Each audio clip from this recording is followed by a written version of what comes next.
sur la chaîne de Motomag, la seule chaîne 100% sans langue de bois du PAF Motovisuel. Ça fait 2 fois qu'il est sur le canapé, il a déjà pris possession des lieux. C'est Malo, t'as reçu ta carte de presse ou pas encore? Pas encore, tu sais l'administration ça prend du temps. Ça prend du temps. Merci d'être à nouveau sur ce canapé, je vois que tu es complètement à l'aise et que tu arrives à dire des choses que l'immense Marcel Pellerin n'a jamais réussi à intégrer en 2 ans d'antenne.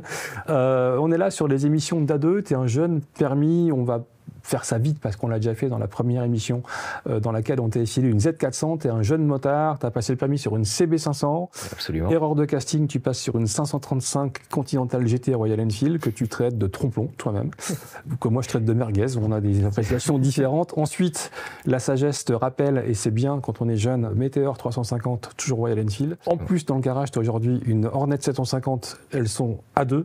Toutes les deux, la Hornet évidemment et la Meteor, puisque c'est comme ça. Après la Z400, on monte en cylindrée, on t'a filé une CL500 Scrambler de chez Honda qui partage avec la moto de ta moto-école, la CB500, ce même moteur bicylindre en ligne. Cette CL500, elle te parle, elle te plaît, qu'est-ce que ça t'a fait d'avoir ça? Écoute, je suis déjà beaucoup plus fan de sa philosophie comparée à la CB500F. Peut-être que j'en ai des mauvais souvenirs parce que le plateau, la circuit, le stress. T'as eu ton permis du premier coup? Oui. Bah, c'est bien. Elle dégage une aura différente, malgré tout ce qu'elle a en commun avec ses sœurs. Toi, tu la trouves belle? Parce que pour moi, c'est une espèce de catalogue d'accessoires. Ils se sont dit, tiens, qu'est-ce qu'on a dans les étagères? Allez, bim, on fait ça. Et j'avoue que elle ne parle pas trop, moi. Belle, non.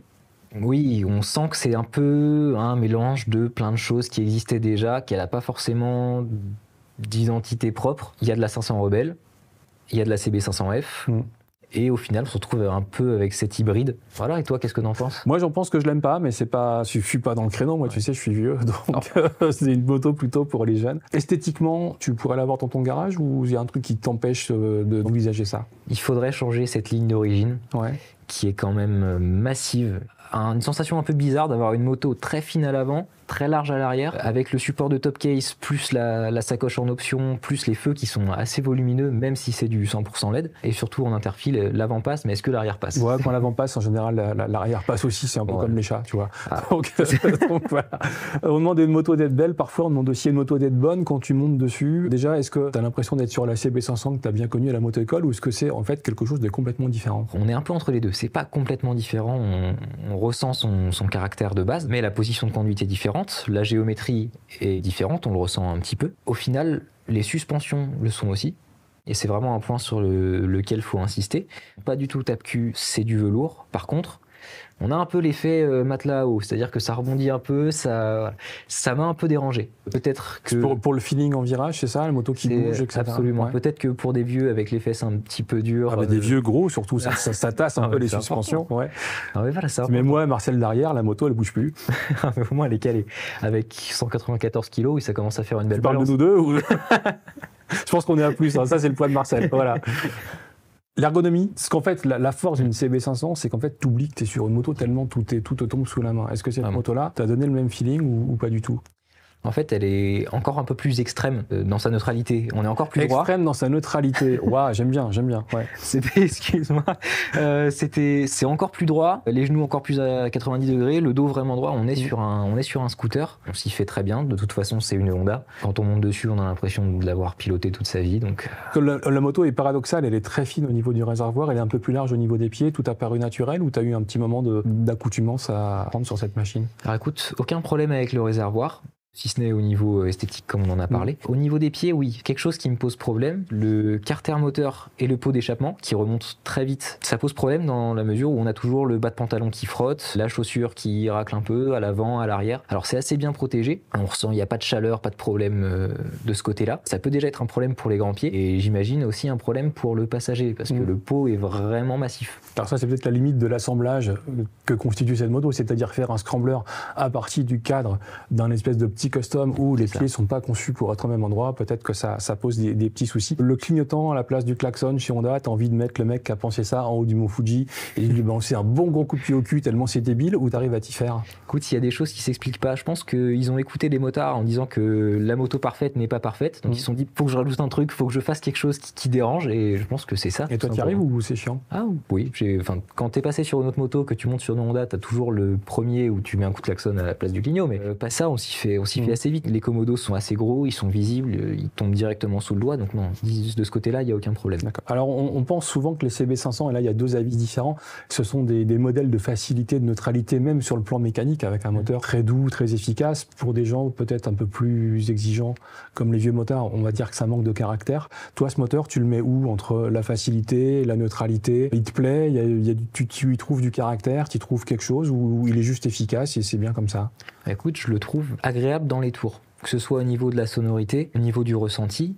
Après, le problème avec cette moto, c'est qu'elle est ni pensée pour être pilotée dans les tours. En plus, on n'a même pas de compte-tour sur cette, puisque ça reprend l'instrumentation de la 500 Rebelle. Donc c'est tout simple, c'est un petit rond avec un écran carré.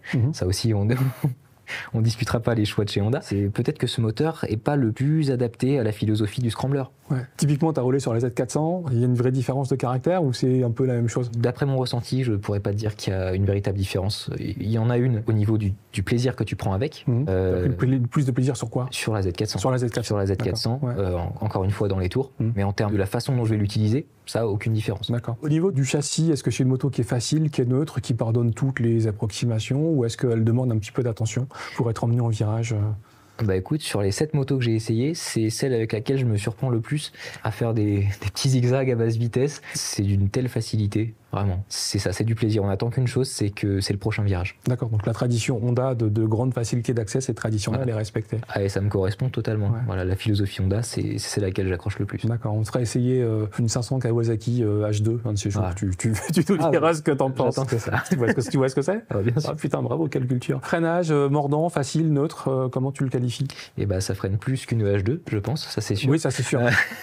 Donc on est encore sur un monodisque à l'avant, malgré le fait que le reste de la gamme des 500 soit passé sur un double disque. Elle fait son poids parce qu'elle est presque à 200 kg, c'est pas une moto légère. Plus les sons, c'est presque 200 kg. Pas au freinage. Pas au freinage. Okay. Si on reste sur cet aspect-là, le freinage est efficace. Encore une fois, comme beaucoup de choses chez Honda, il se fait oublier, tellement c'est adapté, tellement c'est facile.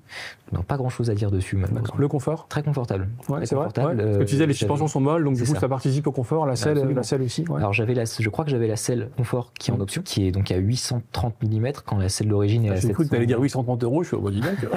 En cuir, de coco. Voilà. Et la selle d'origine est à 790 mm, je crois. Mais voilà, elle se fait oublier, cette moto. C'est peut-être ce qui la dessert un petit peu. De tous ces aspects, j'ai dû m'y reprendre à 2 fois pour trouver des choses à sortir. Des choses à dire. Des choses à dire. La conso, on peut dire qu'elle est sobre. Ça, c'est déjà ça. C'est important dans le budget d'un jeune. Une moto qui consomme combien t'as fait avec? 3,5 litres.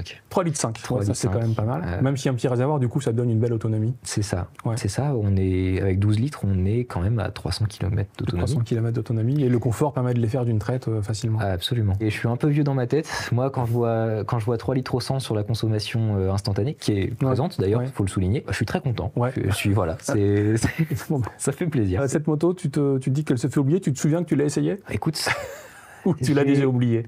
C'est le problème. C'est le problème. Arriver à se souvenir de choses qui m'ont marqué sur cette moto, c'est difficile. Alors, est-ce que c'est pas une qualité quand on débute d'avoir une moto qui justement se fait oublier, ce qui fait que tu te concentres sur ta conduite, tu te concentres sur toi, tu l'as dit dans la première émission, tu fais de la moto aussi pour te vider la tête, penser à autre chose et être dans une bulle qui te coupe un petit peu des aléas de la vie quotidienne. Est-ce que c'est pas finalement une qualité, ça? Écoute, ça l'est dans une certaine mesure, mais que ce soit au niveau des sensations moteurs, que ce soit etc. Je suis sur la moto, mais ça s'arrête là. Ça s'arrête là. Est-ce que tu la recommanderais du coup à un jeune permis? Ah vraiment? Ouais. Oui aussi, oui ça c'est sûr. Un jeune permis qui aurait quelques appréhensions. Parce qu'on a parlé, voilà, la facilité ça reste quand même sa première qualité. Si on recherche quelque chose sans prise de tête, que ce soit au niveau assurance, au niveau consommation, au niveau fiabilité, puisqu'elle elle est éligible à la garantie 5 ans Honda, faut foncer, bien sûr. Est-ce que tu l'échangerais contre ta 350 Météor? Non, même si sa philosophie s'en rapproche un petit peu, mis à part le moteur, comme on l'a dit. Non, certainement pas. Est-ce que tu l'échangerais contre ta 750 Hornet? Je connais la réponse. Voilà. Ce sera non. Bon, une moto neutre, facile, peut-être un petit peu trop dépourvue de caractère, on va dire ça, mais c'est aussi une qualité si vous cherchez une machine avec laquelle vous êtes tout de suite en confiance et qui ne demande pas beaucoup d'efforts ni de concentration pour être mené partout. Le tarif, il est justifié, 6 990 €. Écoute, c'est le prix du Néo Rétro, j'ai l'impression. Il y a vraiment cette différence-là dans le marché. Je dirais que ça n'est pas justifié. Pour des questions de finition, de look, de quoi? pour la simple et bonne raison que c'est une moto qui rassemble plein de pièces de motos différentes et que rien que pour ça, je trouve le tarif un peu... Toi, tu la mettrais à quel prix? Le vrai prix, c'est quoi? Au même prix que la CB500F. Qui est de? Oui, 6400 si je m'abuse. D'accord. Merci, Ouais. message va passer chez Honda. Regardez les grilles tarifaires si vous voulez séduire des jeunes. Merci Honda en tout cas d'avoir fait confiance à Malo pour lui prêter une moto alors que tu avais assez peu d'expérience. Merci d'être venu sur le canapé Motomag. On te reverra pour d'autres émissions. Avec grand plaisir. Avec grand plaisir. Pour Alors on est prudent sur une H2 750 comme sur d'autres motos. Comme on dit, bisous sur le casque. Et à très bientôt dans une autre émission Motomag, des A2, des débriefs de GP, des essais, des off, des apéros, des tas de trucs, des émissions d'actualité. Il y a tout ça sur la chaîne YouTube de Motomag et c'est grâce à qui? C'est grâce à Fredo qui est derrière sa table de montage. Allez, à bientôt, merci à tous.